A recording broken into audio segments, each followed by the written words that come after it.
development ki idea da mana mau chatpa mana kangpopi chatpa goodwill gesture da mana ngasai valti honorable valti lagi daba lai kaluraga CSO sing unaramda na halakpa loi appreciate tawe but workable oibra ba poto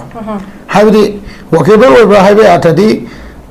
ngasi je usin nungdang je crime ma mong thole en khal seba anywhere ma pham atopa da mi ju si da bi da yuma ma mong ko mai dara me law seba adu da ju dum akoi dum ngasai gi mafam du da akoi yum do semjin bi rage aduga keno akoi gi gani madugi round the clock kani ko akoi gi security do khitang tai do hel lage noi gi asam rifle pen da do lok tho ge adu local manipur police tham mage sona kan de mu local police tham be honorable MP ma da ba da ai je hai je ba makoina vote thadagi ba honorable MP outer gi honorable MP je mangon da kar gi lak pri no ni tai na ge leita dana ni gi inner gi MP चलगा मागी प्रजा की दमो हंजरू तो कोई न वंजल लगा अदो तो in time खले भाई दी सिस्टम जे को साजी सॉल्यूशन बेस नागन ननी उम मगजे सॉल्यूशन बेस हम तो ओइ देवा मसी ओइ देवा मम जे केनो गाना सरकार ना मागी पॉलिसी एंड प्लान इंप्लीमेंट तो को मतम दा कंक्रीट ओइबा रिजल्ट ओरिएंटेड थबक तो दबइनेबा रिजल्ट ओरिएंटेड तो देवा if ni ani um do phare numi kya ni shure ki aing bi phage ja aing bi phaga matung da DG je khangamani ama khangamani why operation to ga mi do thagong phado loi ne crime to bi so moi khang di phado ke no chaga chaga jam ngang na bai ke da ka wai ke mai tei je na ge ra pagan je na ge ra cookie je na phado ke no phado lo gi wai ba action do lo ro adu gi consequence yeng da le da na kai thola ke do so sigi lilo mai fe i jamane ba sida di witness le ne ba mamit na u ba mi le hori ne ba sigi mamit na u ba mi le ho sina maram mo ka na imphal manung da rally ke achat khre bazar manung da kya rak tawre adu thun na ate ta de sorry ta re ai ta re ko no samu mathun pe na khong bi bem da sum le re ba adu ta di hayeng sum mo ga anywhere thodom thola kan da amuka chalaga yum do sabi rage adu to bi rage hai bo to re bra asom da sum yum sabi rage ya bra som da sum ya yum sabi rage ya bra सरकार की ओइबा concrete ओइबा थबक खरदी तखोनी है तारे को हाइबदी मदुदा general मी दो anybody ओइजनो cookie ओइजनो Naga ओइजनो मैते ओइजनो हुस ओइबा को लोगी ओइबा असे याम नंदो हाइबी बीएनएसएस की तबम तोपदो तोबिरगदी प्रजा से कॉन्फिडेंस लाकने लेना तको अदो सरकार न सुम तवकाना ngasi mai thare hayang chatlone aduga mayam council toba adagi close door meeting ama toba adagi ngasai political pressure gi manungda haiba meeting do pharak taba leidana ko अरे तम थी तो भी तो बहुत इंजी लेंद्री प्रेस स्टेटमेंट कम लेते वरी बोको सिगुब सिचुएशन सूम थमगदी मैम सूम ब्लॉकेट तौसलप बंद तौसलप सूम तौसलगदी मैम से चानिंग लेररोय हजिक खंगीगदबसे हजिक रन तौरीब ब्लॉकेट से करीगुब साउरीने जी लंबी हौरेन खलसेबको अदुम तोएब कईनो हजिक मैम खंगीगदबसे अखोई सोनाकनगी तदुबी उखुल लंबी लाइसे ओनली 18 टन 12 टन 13 टन गाड़ी गातनेबा सिगी गाड़ी सिंजे नोमदा नुमि मरिनी चंगे दिमापुर दे इम्फाल योगदा को सोमना कन्ने लाइसे कनोने अखोइगी 25 टन दगिना मिनिमम कनो से अखोइगी 13 टन दगिना 50 टन 45 50 टन बोलाएबा हाइबे से मणिपुर की मूवमेंट की कैपेसिटी से जी बामदे प्रोपंडा 250 व्हीकल पर डे नेबा ngasi je kano da jaga ama da landslide to ena gari engine loi hangreba aduna hayeng je pot loi danganeba ngasi lupa 10 piram boto hayeng primary pi gani sigi consequence sarkar jina ngasai gi liangmai gi mi hap mi singse witness lay bo father vida madu anybody ojino any MLA gi mi ojino any party gi mi ojino madu father na thamba matam da pali belengak se masi kai ne ba macha kam oira kani kaino macha se kamai no oide no mayam se outrage or kane ba pot ta koi kolak bai lei ba ya ta bagi thi ba pang ta bagi adi mafam da bom bukai salak bi mafam da yum mai thagalak ba adi mafam yum mai thagalak ni na mayam se saur mi na saga da kai tawi hai da tan do hai mai na community adi saigi lekai gi oiba akoi gi pi wai ba pot am le ni adi whole community की वैबा CSO सिंगी अपाम हमले यानी अनीदु मरता सु gap लाकनी यदि politically gap लाकनी मैं हम लोग high नहीं को जुन 18 तांदो अकोई मैं हाई को जुन 18 गुम्मा मैं जुन 18 गुम्मा मैं उसी प्रोग्राम होएगा कई गिनो मी लोई नमक political party लोई यावले है वो से जुन 18 में तम दो कनाम तो political party याव देवा फिर लोई चिंगरी ने वो जुन 18 दो मैं हम ने अकोई काम political party याव जुन 18 concept से दी अकोई ngasi दे दी निंग तम है ना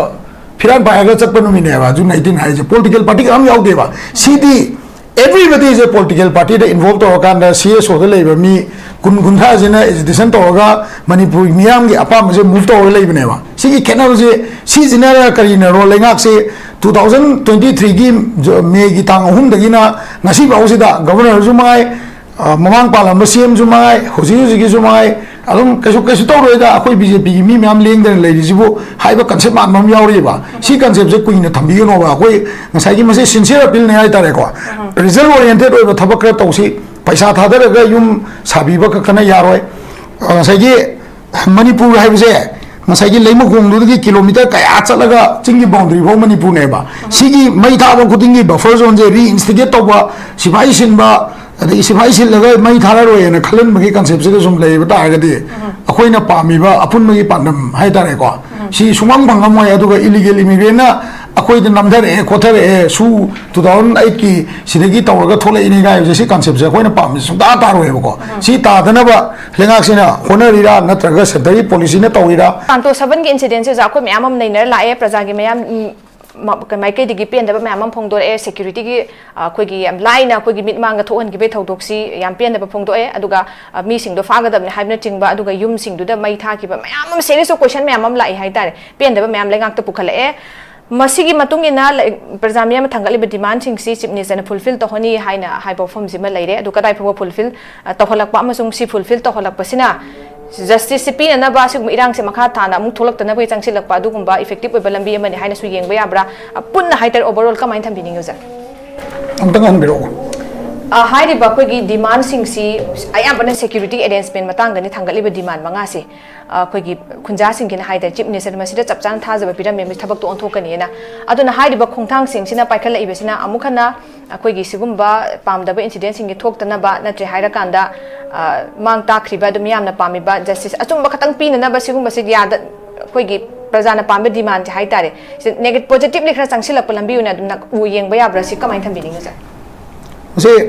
कनोने मसे इंडिविजुअल ओपिनियन ने को सिदा ngसाइगी अखोगी कहने को थोइबा इंसिडेंट सिंग से नखन अनिमक हाइतारे फुल कुदिंग के हाइतारे ने गवर्नमेंट प्रेशर तौनबा होनाबदा फुल मसेन द थेंगाइनबगी कल्चर अमदा ओइन लाएबको से समायबदा कोइना होजे ब्लॉकेट पुतरो काउंटर ब्लॉकेट पुतरो हाइबा डिमांडिंग जे कम्युनिटी मथक तौबदे अमता नतेबको होजिकसु नागाजिंगना ब्लॉकेट तौबा दगी अखोइना सपोर्ट तौबो ओइरे तौदबो ओइरे व्हाटएवर को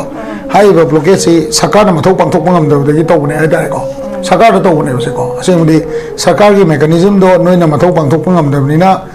अखोइगी प्रेशर तौबो याबा जगह पाइबे याबा जगह येंगा पाइबने प्रजाना तौरिसे को एनी सेक्शन ऑफ प्रजा ओइसनो को अदुदा मसिगी सिचुएशन जे तारई से याम सेंगना हाइबदा अखोइगी ममांगदा 23 May 2023 दगी ना होजिक फाउदा लेंगाक पार्लियामेंट लेंगाक हाइतारे को अदुगा गवर्नर की लेंगाक अदुगा होजिक लेरिबा लेंगाक से अहुम मक्सिना सेटिस्फैक्टरी होइबा प्रोग्रेस अमा भौ लौदे हाबजिदि मेग याम सेंगेबा यामना फरताइदि कमाइन तोगेदा हानादि याम फरताइसि कैनो हाइगान हाना लेगमबा पोजीशन दुना अमने होजिकि ngसाइगी separate administration TC दगी territorial council दगी separate administration demand Torpa then ngसाइगी community की purely community ground दी वरम दम लेवा हंडक किसी दगी दी अमु ngसाइगी लितान द कई द तोरपा दिन मरुई ने लिबन वाफे अदुगा ngसाइगी कहनी खोगी लियांगमाई की चिन्नाव सिंगदा तोरपा थोदोक सिदगी दी counter community blockade होइना सरकार ना उहन मसे मसीगी पोची फतब लेवा हाबदी community मसेन दा नुआइनदबगी मौंग यामना कहनी को अखोगी दिल्ली दे कईदा प्रेस मीट याम तौरपा देन इक्वल होइबा साइगी इक्वल होइबा मियंग सरकार ने यंगनिंगी गाइना तौरपा देन अखोगी सोमना कनसु साइगी सरकार की मेकानिज्म दा थेंगाइना पोट थेंगाइना न होनाबदा सरकार न मथौ तौरक्तबदगी साइगी नोइगी साइगी अखोगी प्रेशर मैतई मदी मरोइना नागा सिंगी हाइतारे को आई सुम खंजदा नागा सिंगी प्रेशर सिदी ngसाइगी लिलोन वाइफाई खुन की मी ने हाइना चेनाबा लियांगमाई की मी तरु हात किबगी लंगला लंगजिन से पुथोप तारगदी सिगी नेगोशिएबल टर्म से अतोपा म ओइबे आइबा अदुबो सिगी नेगोशिएबल टर्म से मोइना होजिकी मी तरु हात किबगी पोट सिदा होजिक फाउदा सेटिस्फैक्टरी ओइबा थबक अम भाउ तौदे हाइबसि नेबको अदुना मेन ओइना की पर्सन हाइता याम साथी जे खिदंग खेना बखरसु लेरे हाइता को खेना बसि कमाइन तौगेदा कोइगिसु जगह जगह मी हाकिबा अखोई असीबा थीबा फंगद्रिबसु मयाम लेको हाइबा असीबा थीबा फंगद्रिबसिना विटनेस लेतबा कांबु गांतनेबको हदि पुगरे खंबा हाथ खैदि खंबा अदु विटनेस लेतबा हाइतारेको अदु से फॉर एग्जांपल टोंगलावी केस ता अखोई विटनेस लेते कराना हालेनो खंबनते वरिबुको अखोई कुकीजो काउंसिल कुकीजो कांबुना कुमदरगा तौबनेना अखोई जुबोल हाइदि अदुबो एनआई ने पाइबा तारसु सिंगल अरेस्ट संबो जुबोल लेत्रि सीमा याम क्लियर नेको दगी होजिकी लिलोन वाइफेगा लिकनोगी खोंसा कुलगी मोइगी थंगनाबगिसदा तौरिबा थौदोक्सिददि मी कुनमरी कुमंगा मा फारोरगा मोइ फाबा मतमदा याउगिबा मीजिंगदो सीना फंगमनेबा अदुगा मसाइगी खुआतो सुम यात याम थिना हात पाइ तारे अदुना आई विटनेस लेबनिना सरकारना आई विटनेस याउना मथौ मपुंग फाना पांथोकपा ngamdabasigi काउंटर दा हाइ तारेको अदु तादि नोइ सरेंडर तो आइबा या तादि याद तारगदि सरकारना फाबसु फाबिद्रे सरेंडर तो आइबसु नोइ नसाना सरेंडर तो पसु तोरक्त्रे साइड बाय साइड नोइना मिजोराम दा कैदा काइदे अप्रोच तौदना अखोइगी स्टेट की मिंगचत हाइ तारे मरोइ मसे मैतेगा अदगी नागागा वारी सानबा पामी हाइबसे सिसु आइदि अमोमदि खरबु ngai हाइ तारेको सेंगैदि अहानमदा ngasagi kuki kamusina moyi lilon wifi gi khunsida leiba khunja singina moyi masida fawa chena fawa da chena mi singdo moina masana khangna inquiry da put up torga surrender tawla pataragadi sigi image di pura tongan ba image ma oyedam ne ba hoji sakar sida ason ba leise either moina operation tawra fawa jungam da ba aduga kuki gi CSO singsida makoina hairaga surrender tawlo aduga irang se नोइना पामे वारी सानाबदो मखाता वारी सानाबो तौसे तौसेन हाइबसु ngamdabneba aduna leingakna chaliba ngasagi mana kanto sabalda hai tare ko chaluba potse sig regiment do get to hongdo kera hongdo igera adigi ngasagi moina madimaduda manipur police commando thamgera thamoigera moi tawning ma tawsono leingak se ko adubu effectively amta di oiroi maram di kaino ganda ngasagi moina haiba pot singduna mayamna hojik tawriba blockade natraga counter blockade natraga tawriba pressure gi mawngje sida praja da laithokpa yaba sarkar no jibo step am da longde hai dai ko koi chinna budi step lori kholi mi om phai ani phai em tawi ko ado fariba mi jing do ki witness or madi ai mamit da hoba witness or madi ai adu bo hat pada khot pada direct chain or mi makti or do di mande adu matak da zo moi police remand do matam kyam koi lori no aduga ngasai police charge sheet file tawgi matam amaga lei hini ko charge sheet file tawdi bawdi hai accusing do hoji khone accuse hai ba yabra ki prime suspect la ki witness la ju khangde ba adui matak da ngasai gi hoji photo da yari ba nupa do nupi do ni kasu nomai pa ka pa mi do thang pa ka da mi di oi roi ba aduna madugi ngasai gi cookie kangu na hai tare maru ina cookie zo council na situation je laithon ba hebje ngasai sarkar ga cookie zo council ga wari sana ba makha am pole bo kaino hadi cookie zo council je sarkar na convince to bidna tadi se moi MLA sing MP sing ko ei dana ko moi na convince to bidna hai ba suspect sing je under trial thamasi hai ba targadi masigi pochida akoi gi meitei sing wari sana ja da yar kadra naga sing je wari shame na ko ga government level dai tare ko wari sana ja ka tabi ga adu na tadi sarkar na fana amna sig regiment no do zo ama to zo manipur police commando tamazu effective oi deba maram di ai lo sela ko ten tek na thamje ke ko han mada akoi gi meitei bayam sina maru ina meitei sina idea of manipur gi wakalon da hai tare ko idea of manipur amadi punna hingmina gi wakalon da akoi na moi gi buffer zone je akoi na recognize on to de hai sima hana khangmina je ko aduga hanjan si leiba police station da thamaji sigi kano CRPF sina som dong dokraji sidagi sibo kala room ji adagi rally do som da chasal tv ga ane ji hai je masi akoi na hai da ba pot am to oide maram di kaino de akoi di apunba manipur amada thajaba thamba akoi gi jati ne hai tare ko ada akoi gi demand di akoi metei myam gi apam di kaino hai ganda hojiki either cookie zo kanguna hai ba mi sing se lilon wai bena natraga moina ki witness oina masana thoksaraga surrender tawlo natraga sarkar na phabiu hai ne ko ani jina taba atopa thabak tholok any sarkar tawlo buda lokot pada maitei gi maru ena manipur praja na pening ai soi leroi aduga kanto sabal gi oina de hoi yum mai tha gi bagi kot gi bagi khoi gi ga ni ko nungai taba khot taba praja gi oiba पेंदब लेबे पेंदब लेबसिंगदुगी ओइना मखा ताना थौथोक थोक्तनबा हाइदना कनोगी deployment की करीगी अदगी security provision थाजब लेबे लेतो ma'am change तौरप याय सिजना हेना deficit ओइबा गसागी Kayani को support तो मानबा होगी कयानी मई थारम कांगबुदुदा हेना सपोर्ट तो मानबा लंबीदा सुम चंगनगिनी हाइबा थौथोक थोफमसिदा थोइबा थौथोकसिगा मरी लेना लेंगाकना इधर लोगी ओइबा एक्शन फजना तौबिगेरा नत्रगना गसागी कुकीजो कांगबुदुगा मोइगा वारी सानजरगा सेमजो बराबर हाइदना को मागा यम तोइना इवन सेम मगलोदा बौला मे हाइबे वा लेबनिना मसाना खंगना सरेंडर तौलगा अंडर ट्रायल चथरगा मोइना हाटपनी हाते हाइबदुगी कोर्ट की ओइबा प्रूफ तो तौबिरगदी अदुदा इन फनेबा नत्रदी मॉब जस्टिस नत्रगा पब्लिक ट्रायल अमा की टाइप सुम लाखलगदी लास्ट दी सरकार सिदा ओइना सरकार सी साइ कैपेबल ओइदबा अदुगा ngसाigi चाना थगदब वालकपसी हेंगलगदी हुजि लै फिल्मजिदा हेन वाटकलगदी लेंगाकसी माइ लेंगाकसी काइबे आइ फिल्म अमजु सोइ लावय हानिगा लेतेबा सुमाइन तमजगे ओके जा हुजी हुजी लेसे हम चुमे जाना हुजी केजेसी के आंदा सो इम्फाल दा उनारा कांदा अखोय की मोगी डिमांड मैम थांगतपगी अथिंगबा मैम लैरिसे हुजी मखोय खमथेना वाने चाबा थकपगी एसेंशियल अखोय की कनो कमोडिटीज मैम से मामन यामन हाई प्राइस फंगबना असिगुंबा की खुदोंग थीबा कनो नातै खुदोंग चादबा मैम सिदगी अखोय कनो तौना बायदा अथिंगबा सिंगे हांगदोकपिना बायना आदा चटलगा तौदना मैम लैरे तो मिजोराम की चर्च लीडर सिंगी थ्रू दा वरी साननबा अखोय की रिलीजन की कनो हाइतारे धर्म की ओइबा अदोम दगा चंगसिलपय पोट मैम सु डिबेटेबल ओइदे हाइतारे हिटेड डिबेट मैम हम लैरि सिगी लोइनम कनेक्टेड पोट अमखक लैदे दुना गवर्नमेंट की हुजिक हाइरिबा पोस्ट सिदा टाइम बाउंड इन्वेस्टिगेशन अमा अखोय तौरे हाइरा कांदा मतिक चाना पुथोकपा अमसुंग हाइरिबा मरा लैबा सिंगसिगी दंडी पीबा मियामना तालिबा जस्टिस से फंगनबगी लंबीदुदा चुमना चंगसिनदनदी हाइरिबा पोट मैम से अखोयगी लोइनम अमसो अमसो अखोयगी यामना क्लैरिटी अमक वाट पे पोट अमखसु लैबसिनी अम क्वेश्चनेबल ओइसे लोइनना हुजिक अखोयगी सिक्योरिटी की डिप्लॉयमेंट की अरेंजमेंट मैम अमा डिमांड तौरीब खुंजा सिंग डिमांड तौरीब चीफ मिनिस्टर थाजब पीरीबसी कयाम इफेक्टिव ओइगद्रा हैब वफम सिनी एवजान अंदुरसेन पीरीब एश्योरेंस सिगा अदुगा ग्राउंड सिचुएशन सिगा चाउंग अदुम गैप लैबे पोसिम लैरे अदुगा गवर्नमेंट मागी स्टेटमेंट मागी साइट की कोई चीफ मिनिस्टर न ओइरो nga ki oiba akoi fulfill tawba ngamni ngamoi khangdaba adugumba answer se dum piram makanda sing namthana ba haida domain tawribra taseng tasengna haiba possible solve tawrage natraga karigumba kanom da changsilage haibage adugumba intention do yawdan hekta pangpi de pibe statement oidoribra ani sing marakta dum moina pibe assurance ga dum chaun gap laibe post dum ui adu consequences su positively akoina masi loisina me khongtang purak ko huju pam bu ude haidare kamain thabini uja loisin bagi khongtang aibje कमाइन लाकदगे कांदा वारी सानरगन लाकदोने वारी सानदन लोइबो सो आरो हाबदे मा हाबदे दुदि चुमेबा अदो वारी सानबा room लोबसे वो आई कर्मा हागे वारी साननबा रूम लोबसे बफर जोन जे थमगा लोबो यागद्रा अदुगा सिक्योरिटी फोर्सेस सिंग से रीस्ट्रक्चर तौरगे यागद्रा और साइगी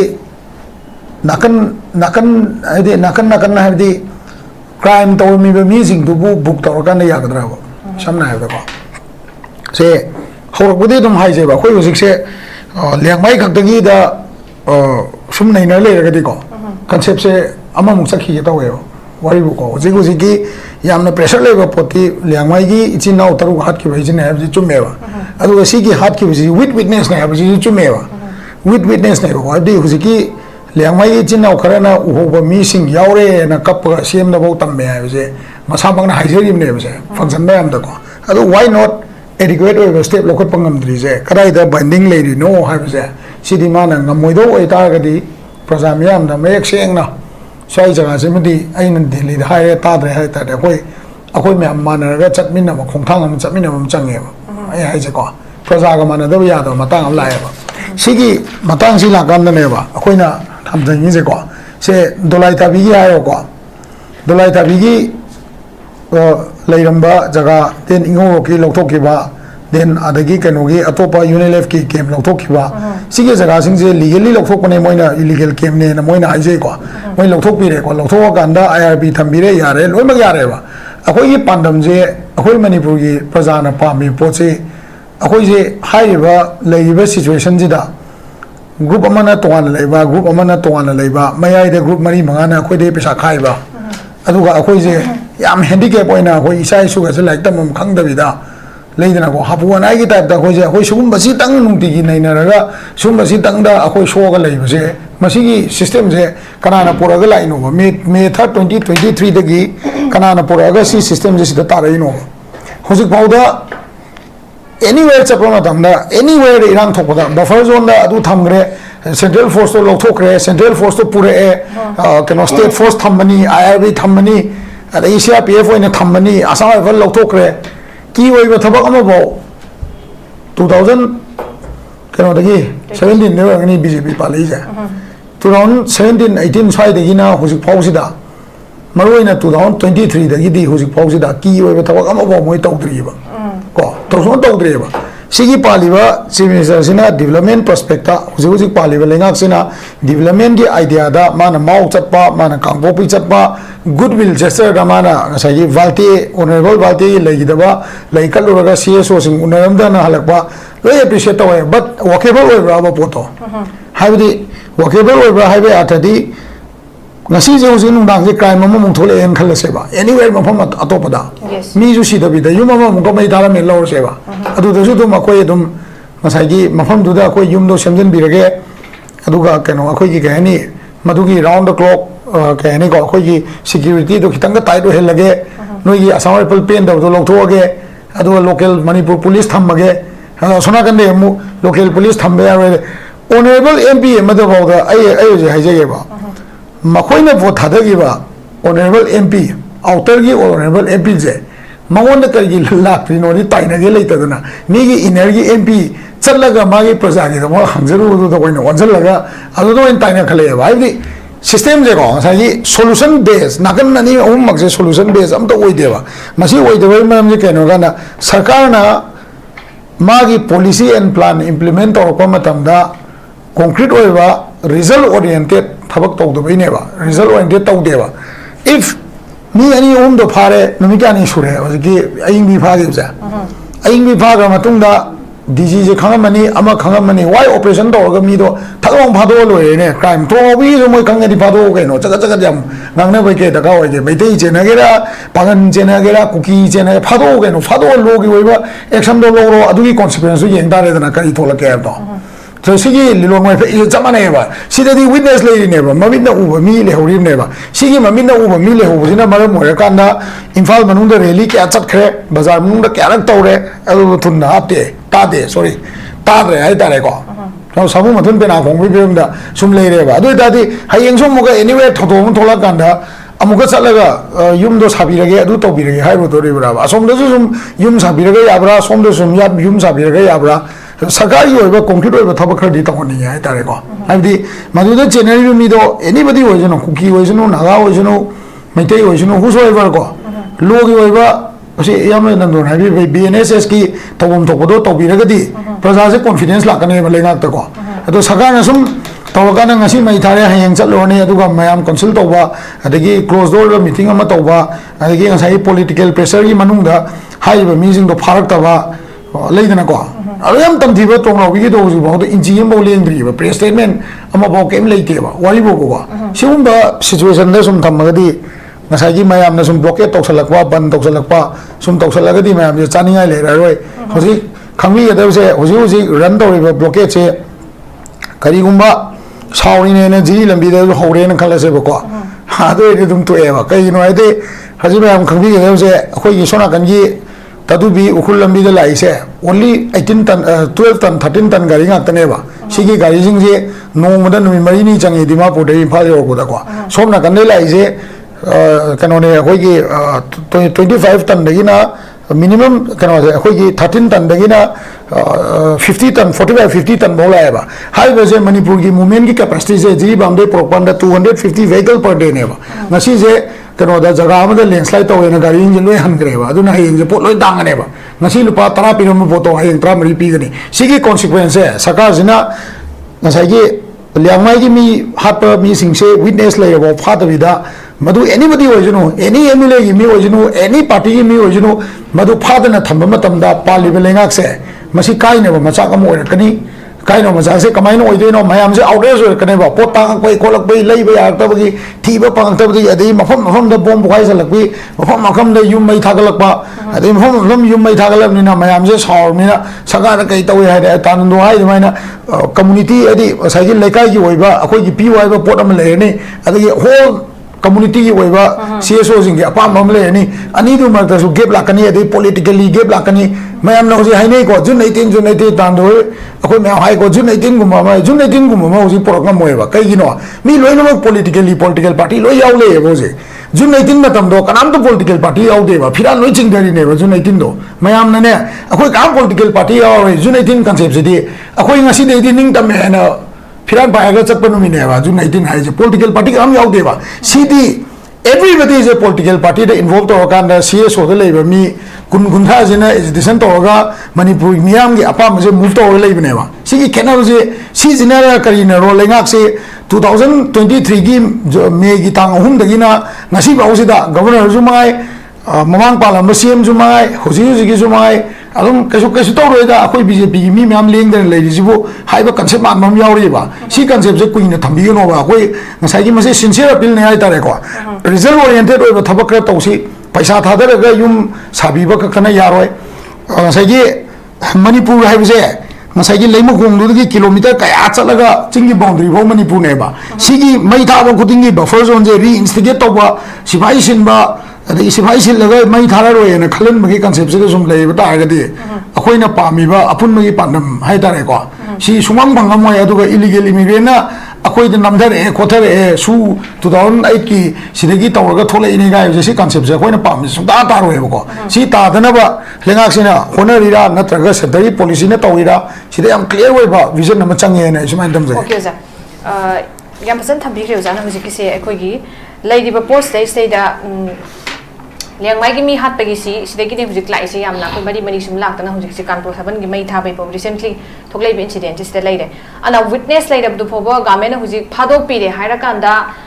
time bound to rak investigation to rakan da adugi update to hai tare public ta khangan me aba domain da ko gi open to ya ba aduna khangala kan si phok lei habagi thaja badum gi matung ina changsi la kan da ke se pakhala pagi post u da ba hujik si aduga ani pharab di matung hujik kamai lei no habisu lei ta ba aduga mayamna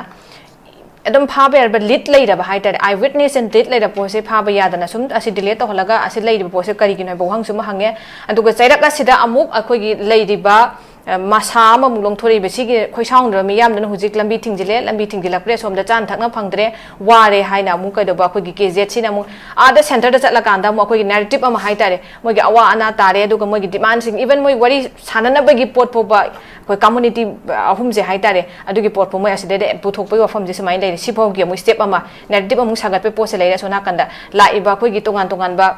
connection में आम जे हाइरिबा पोसे देगे अदुना हुजिक लेदिबा कनो सिंगसी challenges हाइतारे मसिसे कमाइन तौगनी primarily अखोइना political गी अखोगी administrative si leire aduga security gi achoba pot am khak leire ineffective oiba ma si ani sima leire adu ani mak se akoina amna combination oiba factor am oina punjila kan da akoina masi thohalak pra habi gi achoba hangam leire aduga government na sigumba post si deida akoigi